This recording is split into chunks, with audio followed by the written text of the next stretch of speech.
Iran যুদ্ধ নিয়ে বাংলাদেশের কয়েকটা মহলের মধ্যেও অনেক ধরনের নাড়াচাড়া চলছে।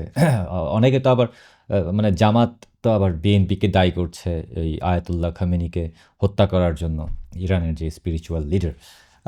এছাড়াও আরও অনেক ধরনেরই পেনিট্রেশন আছে ইরান যুদ্ধ নিয়ে। আহ, আহ, আমেরিকা, ইসরায়েল ইরানে হামলা চালিয়েছে, ইরানও পাল্টা হামলা চালাচ্ছে পুরো মধ্যপ্রাচ্য জুড়ে।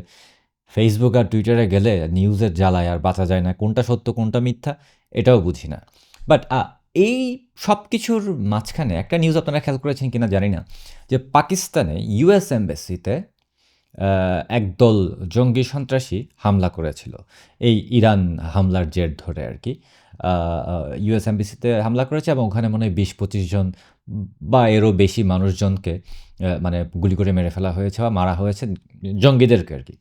সো এই ইউএস এম্বাসি যদি একটা স্থাপনা হয়ে থাকে, গুরুত্বপূর্ণ স্থাপনা হয়ে থাকে, সেখানে ইউএসের সোলজার যারা, মেরিন যারা ছিল, তারাই বেসিকলি শ্যুট করেছে অ্যান্ড দেন তাদেরকে মেরে ফেলেছে। তারা পাকিস্তানি নাগরিক, পাকিস্তানের জঙ্গি। এখন পাকিস্তানে কে নাগরিক কে জঙ্গি, হু নোস, রাইট? জুলাই আগস্টে বাংলাদেশে এই ধরনের কিছু ঘটনা ঘটেছিল, যেখানে রাষ্ট্রীয় গুরুত্বপূর্ণ স্ট্রাকচার যেগুলি আছে ওগুলিতে হামলা চালিয়েছে। যেমন বিটিভিতে হামলা চালিয়েছিল, মেট্রো রেলে হামলা চালিয়েছিল, আগুন জ্বালিয়ে দিয়েছিল, সন্ত্রাসী হামলা হয়েছিল। সো এগুলি রিটালিয়েট করতে গিয়ে তখনকার আইনশৃঙ্খলা বাহিনী ডেফিনেটলি নিজেদের আত্মরক্ষার জন্য এবং রাষ্ট্রীয় জানমালের ক্ষতি রোধ করার জন্য ফায়ার ওপেন করেছিল, রাইট? এবং একটা নিউসেন্স হয়েছিল। So end of the day, যদি পাকিস্তানে বসে ইউএস এম্বাসির মেরিন যারা ছিল, আমেরিকান মেরিন সোলজার যারা, তারা যদি পাকিস্তানি নাগরিক অথবা জঙ্গিদেরকে এভাবে হত্যা করতে পারে তাদের উপরে অ্যাটাক করার জন্য, সেখানে আই ডোন্ট আন্ডারস্ট্যান্ড যে জুলাই আগস্টে যখন বাংলাদেশের গুরুত্বপূর্ণ স্থাপনায় হামলা চালিয়েছিল জঙ্গিরা, তখন সেটা রিটালিয়েট করা অবৈধ কেন? কেন it is a wrong thing? কেন জাতিসংঘ এবং বিভিন্ন এম্বাসি, ইউরোপিয়ান ইউনিয়ন হতে শুরু করে, আমেরিকান এম্বাসি হতে শুরু করে, জাতিসংঘ হতে শুরু করে, মানে বিভিন্ন ধরনের হিউম্যান রাইটস অর্গানাইজেশন যারা ছিল, তারা মুখে ফেনা তুলেছিল। এখন তারা কোথায়? Regardless of this Iran war, যেটার রেজাল্ট কী হবে নোবডি নোস, এটা কতদিন চলবে সেটাও আমি জানি না। বাট এই পুরা ঘটনার মধ্যে এই ঘটনাটাই আমার সবচেয়ে চোখে লেগেছে। যুদ্ধ ওখানে হইতেছে, মরতেছে পাকিস্তানে, ওকে ফাইন, এবং সেটা ইউএস মেরিনই মারছে। বাংলাদেশেও এই ধরনের সিচুয়েশন হয়েছিল যেখানে জঙ্গিরা হামলা চালিয়েছিল ৫ই আগস্ট, এবং সেটার আউটপুট অথবা সেটার রিয়াকশন, ইউএস এম্বাসি, পাকিস্তানের ইউএস এম্বাসিতে হামলার পরের রিয়াকশন, ইটস টোটালি ডিফারেন্ট। কেন বাংলাদেশের ব্যাপারে এত হিপোক্রেসি কেন ছিল? কেন তখন এই সমস্ত এম্বাসিগুলি একেবারে কনডেম করতে করতে এমনভাবেই করেছিল, পুরো সরকারই ফেলে দিতে হয়েছিল, সরকারকে চলে যেতে হয়েছিল। শেখ হাসিনা, মানে তৎকালীন প্রধানমন্ত্রী শেখ হাসিনাকেও বাংলাদেশ ছেড়ে চলে যেতে হয়েছিল, রাইট?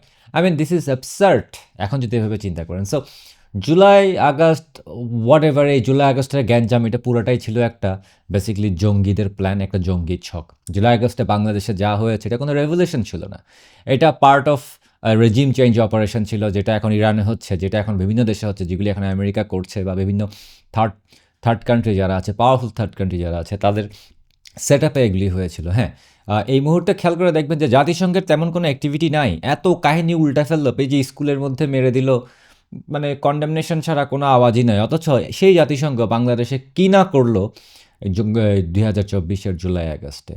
আনফর্চুনেট বলবো নাকি আর কোনো কিছু, হিপোক্রেসি বলবো, এখন আমি আসলে আর মুখে কোনো ভাষা আসতেছে না। যাই হোক, এই সমস্ত এগুলি করে একটা সরকারকে এখন বাংলাদেশে ক্ষমতায় বসানো হয়েছে। ডেফিনেটলি বিএনপি তো এমনি এমনি ক্ষমতায় আসছে, রাইট? এটা কোনো ইলেকশনও না। আওয়ামী লীগকে ব্যান করে দিয়ে তাদেরকে জোর করে ক্ষমতায় বসানো হয়েছে। কতদিন থাকবে আমি জানি না, but end of the day এই সমস্ত জঙ্গি হামলাগুলির কিন্তু কোনো দিন বিচার হবে কি না আমি শিওর না। তারেক সাহেব এগুলির বিচার করতে পারবে কিনা, তার সেই গাছ আছে কিনা, তার সেই সৎ সাহস আছে কিনা, সেটাও দেখার বিষয়। তবে আমার মতে নাই। পুলিশ হত্যার বিচার দেখবেন মনে হয় না হবে। প্রথম দিকে মনে করেছিলাম যে তাদের হয়তো করলেও করতে পারে, কিন্তু মনে হচ্ছে না পুলিশ হত্যার বিচার করবে। এ ধরনের জঙ্গি হামলাগুলো, জঙ্গিরা এখন অস্ত্রশস্ত্র নিয়ে ঘুরছে, অ্যাসল্ট রাইফেল নিয়ে বাংলাদেশের রাস্তাঘাটে জঙ্গিরা এখন হাঁটাহাঁটি করে, এখনও হাঁটাহাঁটি করে। নতুন সরকার কিন্তু চলে আসছে, বাট এখনও দেখবেন অবৈধ অস্ত্রের ছড়াছড়ি, জঙ্গিরা দেদারসে মানে করছে, চলাফেরা করছে।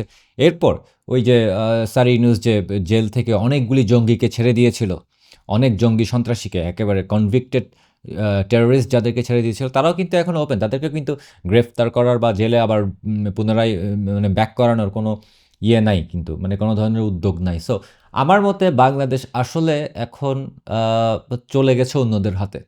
বিএনপি এখানে জাস্ট একটা শো পিস, এর চাইতে বেশি কিছু না।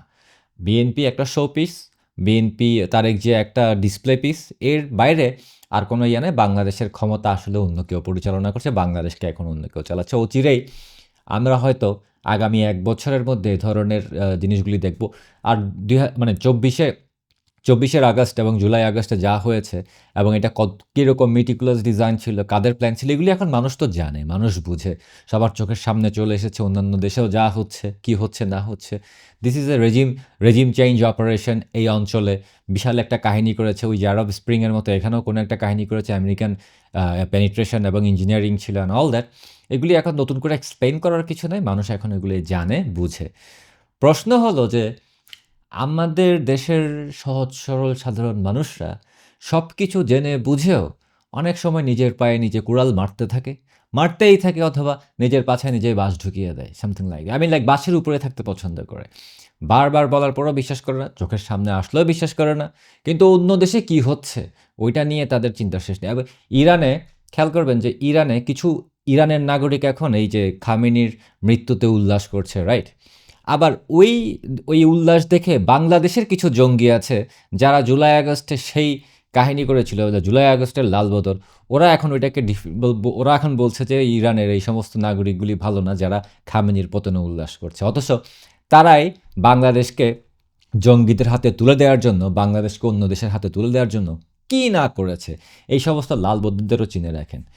আমার আগামী কিছুদিন বলতে বেশ কিছুদিনই আমি শুধু একটা কথার জন্যই একটা জিনিস নিয়ে কথা বলে যাব বেশিরভাগ সময়, সেটা হচ্ছে পুলিশ হত্যার বিচার।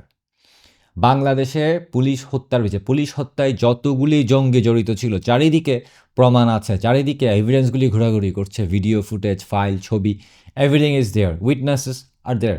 সো পুলিশ হত্যার বিচার করতে হবে। পুলিশ হত্যায় যতগুলি জঙ্গি জড়িত, সেটা নাহিদ ইসলামও হোক, সেটা সার্জিস হোক, হাসনাত হোক, সেটা এনসিপির লোক হোক, সেটা জামাত শিবির হোক, সেটা যেই হোক না কেন, পুলিশ হত্যায় জড়িত সবারই বিচার করতে হবে। যদি তারেক ভাই আপনি বিচার করতে না পারেন, তাহলে সরাসরি বলে দেন যে আমি অপারগ, আমার উপরে প্রেশার আছে, আমি আসলে প্রধানমন্ত্রী না, আমি আসলে একটা পিয়ন, প্রধানমন্ত্রী আরেকজন, আমি এখন কিছু করতে পারবো না। এরকম যদি ওরকম কিছু হয়ে থাকে, ডেফিনেটলি আমাদেরকে বলে দেন, we will think about something else. আমরা অন্য কোনো পন্থা অবলম্বন করবো, অন্য কিছু উপায় অবলম্বন করবো, কিন্তু এই পুলিশ হত্যার বিচার হতেই হবে, ওয়ান ওয়ে অর অ্যানাদার। যেভাবে পারা যায় সেভাবে করা হবে। এখন আপনারা এই পুলিশ হত্যার বিচারে নিজেরা কন্ট্রিবিউট করবেন কি করবেন না, সেটা এখন আসলেই আপনাদের ব্যাপার। এবং আমার এই কথার মানে বুঝলে বুঝবাতা, না বুঝলে তেজবাতা, আপনার ব্যাপার। আপনি এখন প্রধানমন্ত্রী অথবা প্রধানমন্ত্রীর peon, I don't know, but if you are really a prime minister, then do something about it, and if you can't, we will do something about it. Have a good one.